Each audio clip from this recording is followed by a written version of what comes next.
Hello everyone, আসসালামু আলাইকুম। Welcome back to my channel. আমি লাকি চলে আসলাম প্রতিদিনকার মতো রান্নাঘর থেকে আরও নতুন একটি রান্নার ভিডিও নিয়ে। তো আমি আজকে রান্না করব গরুর মাথার মাংস।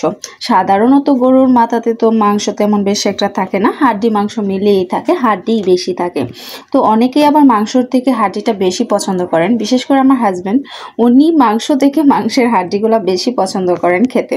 তো যাই হোক, আমি প্রথমেই গরুর মাথার যে মাংসগুলা হাড্ডিগুলা সেগুলো ভালোভাবে ধুয়ে কেটে পরিষ্কার করে নিয়েছি। তারপর দিয়ে দিলাম লং, দারচিনি, এলাচ, তেজপাতা। তারপর দিয়ে দিলাম আদা রসুন বাটা, জিরা বাটা, জয়ফল জয়ত্রী বাটা। তারপর দিয়ে দিলাম হলুদের গুঁড়া, মরিচের গুঁড়া, ধনিয়ার গুঁড়া। তারপর দিয়ে দিলাম লবণ। তারপর দিয়ে দিলাম তেল দিয়ে এখন আমি ভালোভাবে মাংসের সাথে মশলাটা মিশিয়ে নিচ্ছি, ভালোভাবে মেশাচ্ছি হাত দিয়ে। তো যাই হোক, আমি গরুর মাংস যেভাবেই রান্না করি না কেন আমার ভালো লাগে, তো আমি সবসময় হাতে মাখিয়েই বসাইতে পছন্দ করি। মাঝে মাঝে অবশ্য মশলাটা কষিয়ে বসাই, এটা মাঝে মাঝে বিশেষ করে।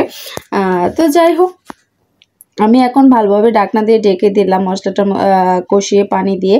আর এই হাড্ডি মাংসটা কিন্তু অনেকক্ষণ সময় নিয়ে জাল দিতে হয়, বিশেষ করে যখন প্রেসার কুকারে রান্না করা হয় তখন তো এটা তাড়াতাড়ি সিদ্ধ হয়ে যায়।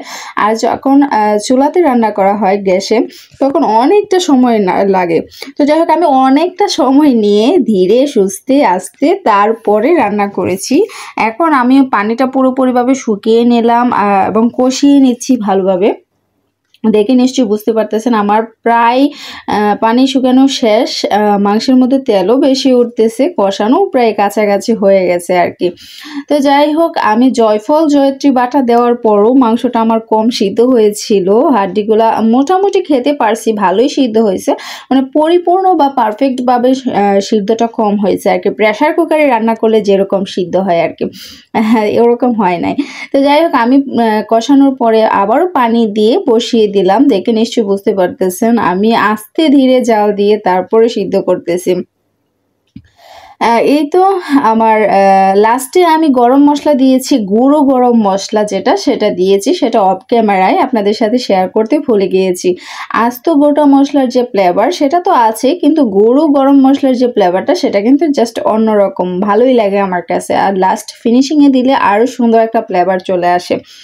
তো যাই হোক, আমার প্রায় কাছাকাছি হয়েই গেছে, পানিও প্রায় অনেকটা শুকিয়ে যাচ্ছে, আরও একটু শুকাবে। আমি যেহেতু এটা খুব লো হিটে জাল দিচ্ছি সিদ্ধ হওয়ার জন্য, তাই সময় নিয়েছিল অনেকক্ষণ। তো যাই হোক, আমার রান্নাও প্রায় কাছাকাছি, শেষ পর্যায়ে পানিও শুকিয়ে গেছে। এখন এই পানিটা আরও অনেকটা টেনে যাবে, আস্তে আস্তে ঠান্ডা হবে, আস্তে আস্তে আরও পানিটা টেনে যাবে।